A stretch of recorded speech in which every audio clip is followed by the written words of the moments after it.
Hey everyone, this is Tony, Dungeon Master for the Orinthal campaign. With me here is Bethany, Hi. who plays Saria. So, quick announcements, and then we're going to jump into what has happened in the world of Orinthal so far. First of all, we have a website. It is dndraw.com.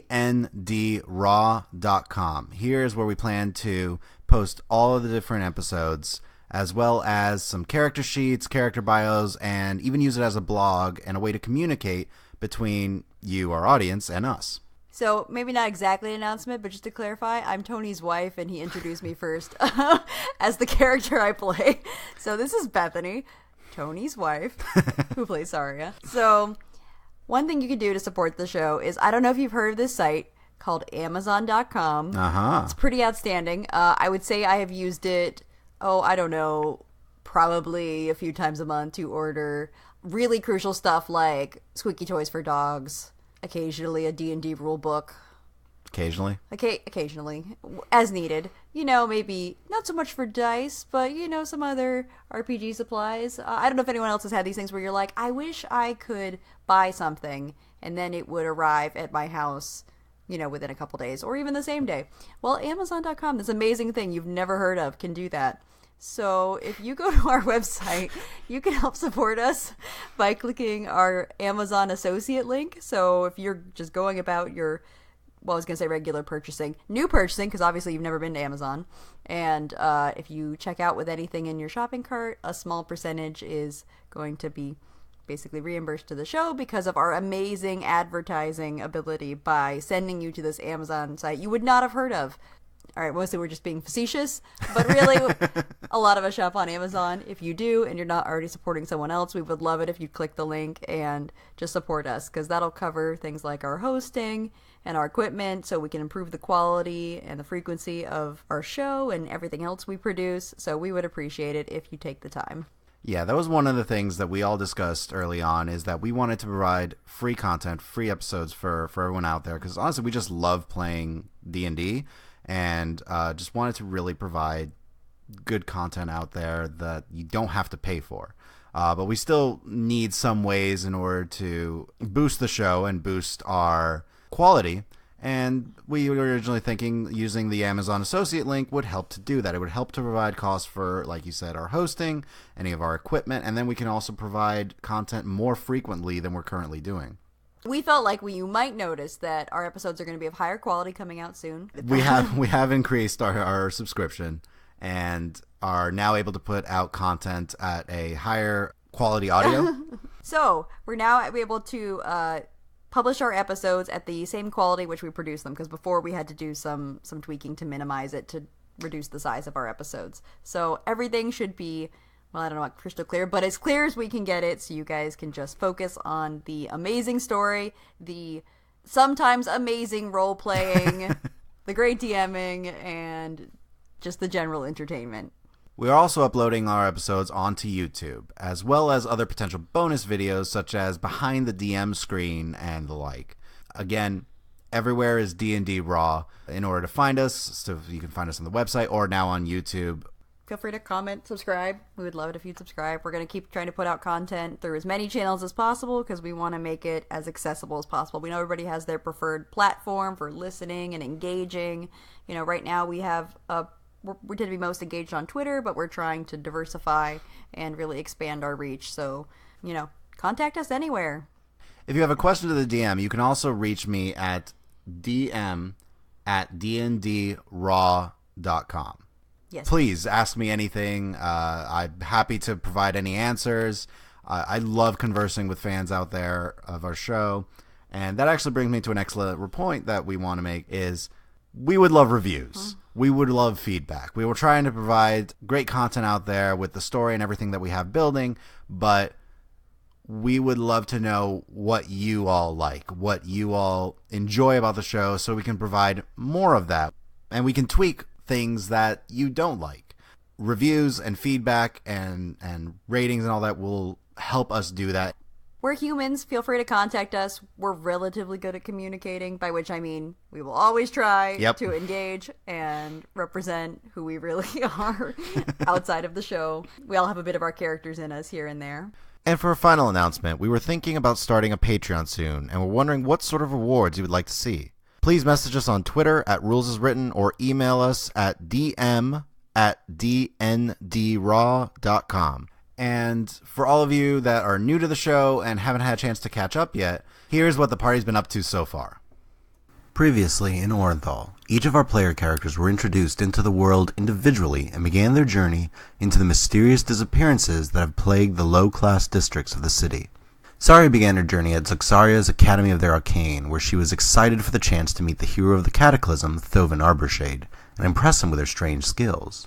Shortly after this, she learned from Janabellus Aenor that the evocation instructor Noah and Alethra, a woman who Saria had helped to secure a job at the academy, had gone missing.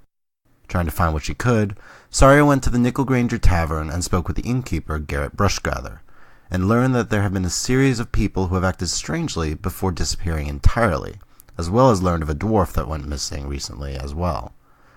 Deciding to check on one of the last people that may have seen Alethra, Saria went to the lone shark half-orc Lash.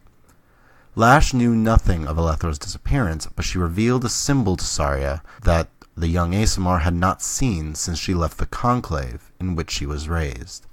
Deciding to follow Lash, Saria chose to attend a meeting with a man named Vral, who led a group known as the Shadow Wolves.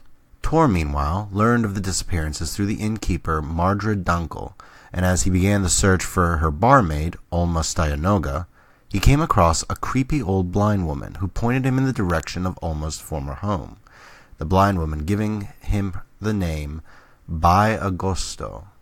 It was there that Tor found a scrap of his old research for which he was exiled from his clan over, and even gave chase to a strange little gnome who eventually introduced himself as Gerbo. Gerbo promised more information to Tor if he came to a meeting with him and the leader of the Shadow Wolves, Vral. Kalima was introduced as she was escorting the ambassador of the Wood Elves, Antinua, from the capital Meliamne to the Adamantine Palace, where she met the entire ruling council as well as the other diplomats from the other kingdoms. It wasn't long before her abilities as the cleric of the god of death, Kelimvor, were requested by a priest of Lathander that she met there, named Shamar. After blessing the bodies of some individuals who were being prepared to be put to rest, Shamar received word that Kalima's aid was requested elsewhere, and that an old friend of hers, one who was supposed to be dead, was seen just a few days ago. Angry but intrigued, Kalima decided to attend this meeting as well. Daryl, however, found himself sad that his favorite class of the day was cancelled, as the evocation instructor Noah was nowhere to be found. He used the time, however, to study, though that was interrupted when eventually a sending spell from Noah told the young wizard to head to the Low Hills district. There, Daryl met with his instructor and a young gnome woman who explained that a wizard was requested to help with a somewhat shady organization, that the academy could not be officially seen in any way helping this group. Daryl agreed to do what Noah asked of him, and was escorted by the young gnome Lily to this meeting with Vral. Then finally, Sildan was helping out his little monks when he was called to provide unseen guard to the Queen of Orinthal, Lady Kara, and her children. Sildan even had a small run-in with the little Prince Oral, but decided to cut his guard short when a disturbance could be heard coming from the Unkalib Heights district. With approval from the captain of the guard, Captain Marsk, Sildan rushed over but was stopped from interfering in a chase between, who everyone else knows is Tor and Gerbo, by a strange, well-groomed man. After playing word games with Sildan for some time, the man introduced himself as Vral, the leader of a group known as the Shadow Wolves, and that he was putting a team together to investigate another group that had come into the city, known as the Whispered Ones. Agreeing to help this Vral in exchange for information on the monk's former master, Sildan was escorted to the meeting as the final member of this team. Our players found themselves beginning to gather at the hideout of Vral Humblefire. Tor was the first to arrive with Gerbo, shortly followed by Saria being led by Lash to the location. The two hit it off quite well, with Tor eventually just not answering Saria's questions as he stared into the fire, waiting for the rest of the party to arrive. Shortly after Saria, Sildan arrived. He was led by Vral himself, who was short in his answers toward Saria and Tor, saying that he would be happy to answer all of their questions once the actual meeting began. Not too long after, Lily, a member of the Garrison, as she continued to tell everyone, though she was not supposed to, led Daryl towards the meeting place and introduced herself to everyone there. Shortly after Lily's arrival came Kalima, who was led by the priest of Lathander, Shamar. As the party sat together, Vral and Gerbo came back into the room and announced that things would now begin. The party finds themselves at a meeting with Vral Humblefire, leader of the Shadow Wolves, and Gerbo Garrick, spymaster of the royal court. The group discovers that all of them have been affected by a secret organization known as the Whispered Ones, who seem to be linked in some way to the recent mysterious disappearances of several individuals. The players learn that Saria had essentially been raised by this group but knew little about them. Kalima's former, supposedly dead squad mate was seen conversing with a known member of this group. Sildan's master may have been killed by them, as well as Zoxiara, the former headmistress of the Academy of the Arcane. Vral even admitted that he unknowingly helped the Whispered Ones when he was paid to smuggle a dwarf named Trabon out of the Thessun Kingdom, a dwarf who was apparently linked with Tor's former research.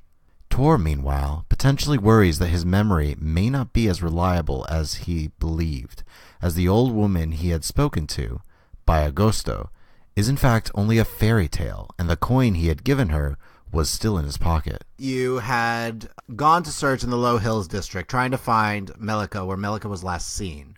And as you're exploring the area, you found yourselves surrounded by a group of individuals who told you to give them your coin and your food, and you could walk out alive. Unbeknownst to them, however, Sildan had stepped back and around as Saria shrunk and darted away, and were altogether just quickly eliminated this threat.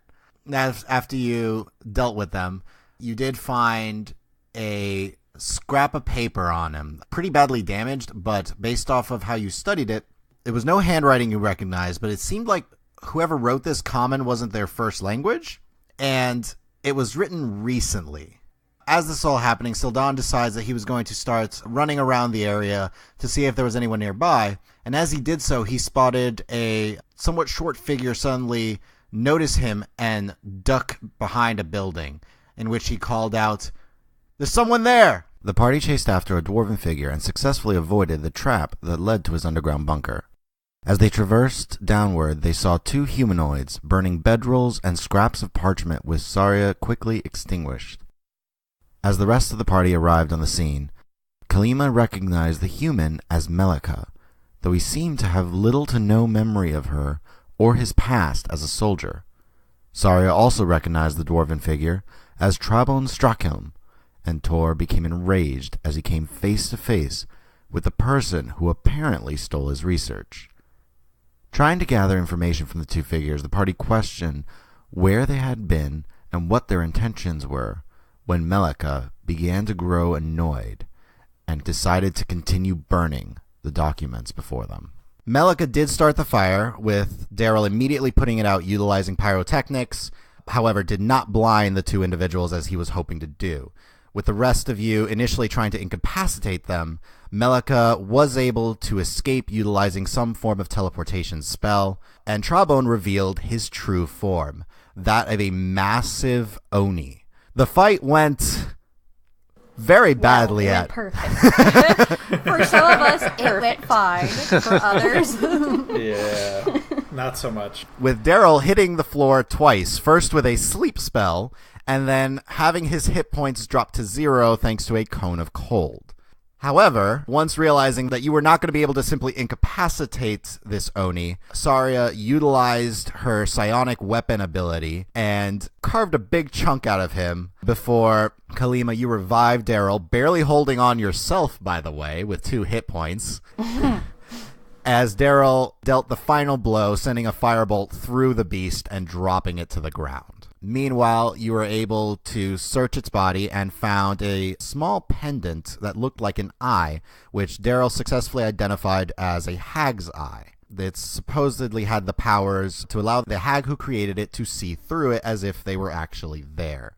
Sildan, you decide to wrap it up in your own bedroll and tuck it into your pack, while the rest of you gather the papers. Tor, you took as much time as you could in all this to start searching through them. However, many of them were not in a language that you knew, but there was some Dwarvish. Saria, you did look in and notice that there were several scraps of parchment in Celestial, which you then collected and pocketed yourself to look at later. Meanwhile, you did put the Oni's body kind of off into the corner, in which Daryl then cast a few firebolts to burn it and make sure that it would not come back, thanks to Kalima's warning of potential undeadedness. Undeadedness. From there, you made your way to the Nickel Granger Tavern, where Saria was able to procure 2 rooms for you, with Sildan deciding to stay in the main tavern floor and just trance, as he only required 4 hours in this trance with another 4 hours of rest. Mm-hmm.